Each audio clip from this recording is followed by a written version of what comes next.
किसान सिसोली में बड़ी महापंचायत करने जा रहे हैं। किसानों ने संसद लगाई दिल्ली में, उससे कुछ सरकार टस से मस नहीं हो पाई। इस पंचायत से कितनी टस से मस हो जाएगी सरकार? देखो आप ये कह सकते हो, लेकिन सरकार को ये पता चल गया है, सरकार की जो सरकार का जो अंदर का चीज़ें हैं वो बहुत सारी सरकार को भी पता चल गई हैं कि अब गांव में जाएंगे हम किसान के तो क्या हमारी स्थिति होगी। इसलिए किसान पंचायत जो किसानों ने लगाई थी उसी का असर है कि अब सरकार बैकफुट पे है। और अब जो किसानों ने जो सिसोली से लेकर और पूरे देश में मंडल स्तर से, जिला स्तर से जो पंचायतों की घोषणा जो सिसोली में 5 तारीख की है, उसके बाद मंडल स्तर और जिला स्तर की किसान अपनी पंचायतें करने जा रहा है। और सरकार को ये सीधा संकेत है कि या तो ये काले कानून वापस ले लो, अन्यथा आपको ज़मीन पे मुंह की खानी पड़ेगी।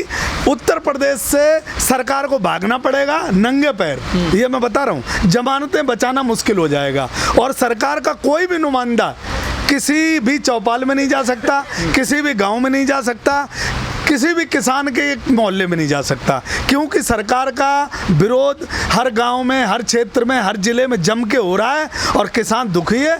किसान किसी भी कीमत पे अपने काले कानून वापस करवाएगा। जो इसकी तिजोरी में रोटी बंद करने की सरकार की योजना चल रही है, किसान पूरी तरीके से समझ गया है। और किसान अब ये भी समझ गया है कि कलम पे और कैमरे पे जो टिकैत साहब ने कहा बंदूक का पहरा है, वो बंदूक का पहरा किसान हटवाएगा, क्योंकि मीडिया हमारी पूरी तरीके से बात नहीं उठा रही है। और मीडिया जो है कहीं अफगानिस्तान दिखा रही है, कहीं पाकिस्तान दिखा रही है, कहीं मोदी जी को दिखा रही है, कहीं पर प्लान योगी जी को दिखा रही है, लेकिन किसान किसी भी तरीके से ये मानने वाला नहीं। देश की और सरकार की सच्चाई पता चल गई किसान को। आप इतनी बात कह रहे हैं, बीजेपी नेता तो सिसोली गांव में घुस गए हैं।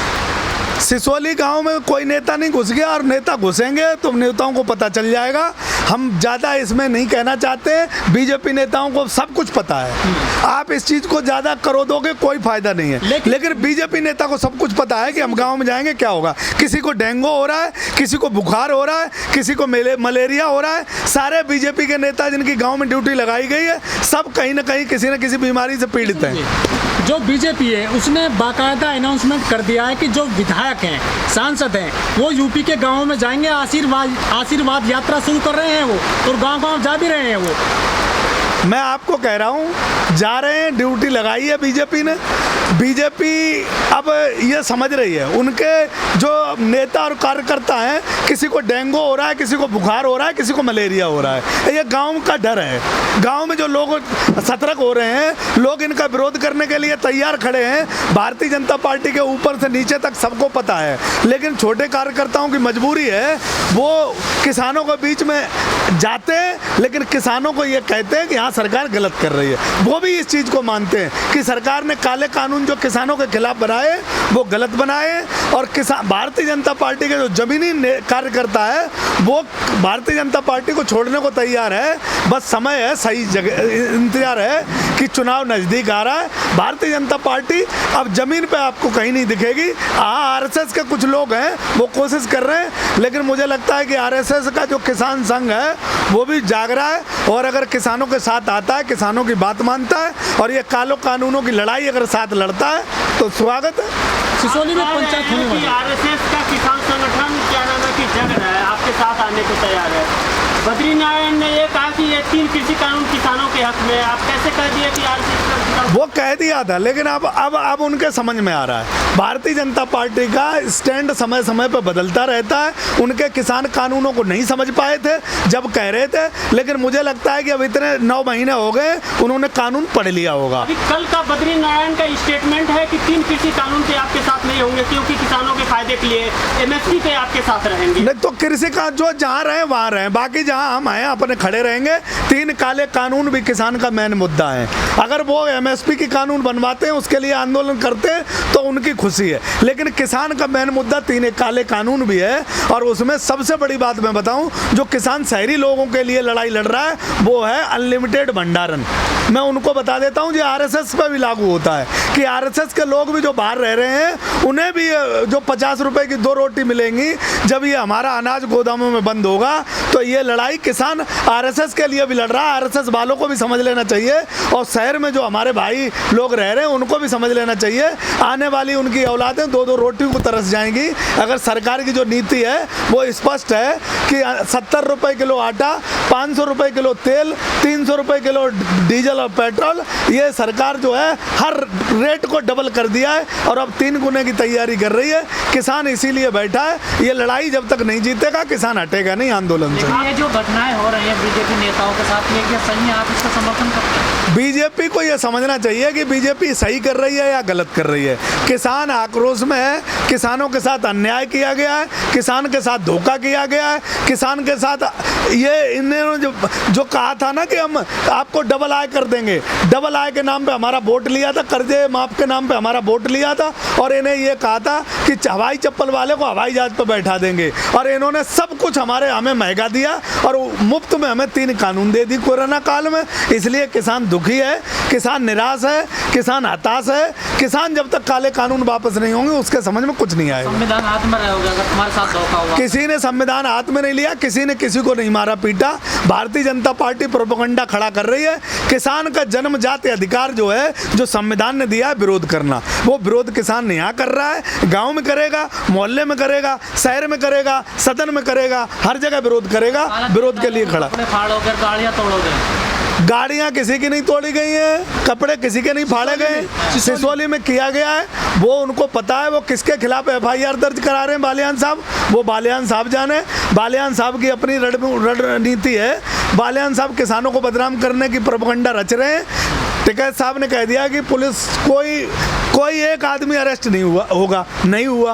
क्यों नहीं हुआ? कि किसान ने किसी ने कुछ नहीं करा है। बालियान साहब का और इससे पहले भी नौटंकी कर चुके हैं, उन्हें भेजा जाता है, वो सिर्फ सिसोली में जाके नौटंकी करते हैं। किसान सब बॉर्डर पर बैठा है। सिसोली में जो लोग हैं वो अपनी मर्यादा के अंदर है, किसी ने ऐसा कोई अन्याय नहीं किया, न कोई ऐसा गलत काम किया है। गुरुद्वारे से सनी देओल को भी भगाया गया। देखो, गुरुद्वारे में सन्नी देओल को जाने की जरूरत ही नहीं थी जब उन्हें पता है कि हमारा विरोध हो रहा है। सन्नी देओल एक जनप्रतिनिधि हैं, उन्हें किसान ने चुना था, वोट दिया था। सन्नी देओल ने किसानों के साथ अन्याय किया है। जो हमें लगता है 26 जनवरी पे जो परप्लान था उसमें सन्नी देओल का भी हाथ था। जो दीप सिद्धू था उसने ये जाहिर किया था कि मैं सन्नी देओल का खास आदमी हूँ। तो सन्नी देओल ने जो किया, किसानों के साथ अन्याय किया।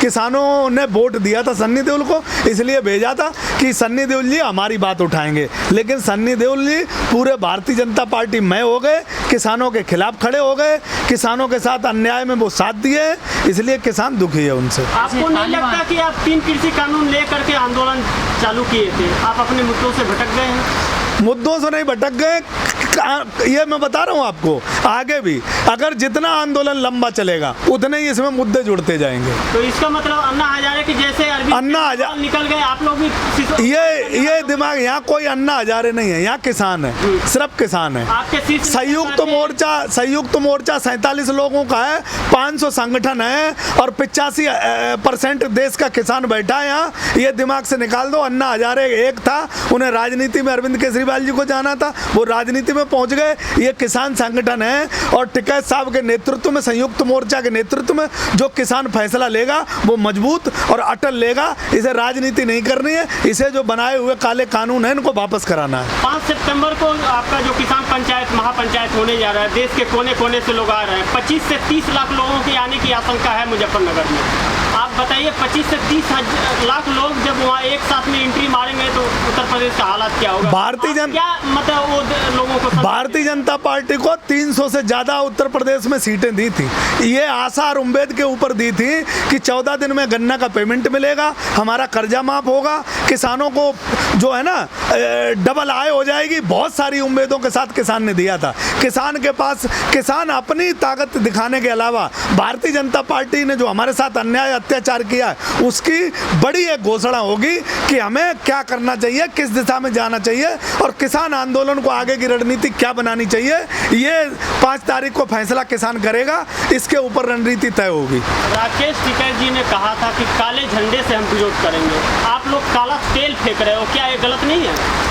काला तेल देखो भारतीय, मैं अभी आपको फिर बता दूं कि जब तक चुनाव आएंगे भारतीय जनता पार्टी किसानों के लिए ऐसे प्रोपेगेंडा समय समय पर खड़े करती रहेगी। मैं बता रहा हूं कि ऐसा जैसे दिल्ली हम गए थे, हमारी रास्ता बंद कर दी गई थी, हमें रास्ते से भटका दिया गया था और अपने आदमी भेज के वहाँ झंडे का आरोप लगा दिया गया था एक विशेष संप्रदाय का।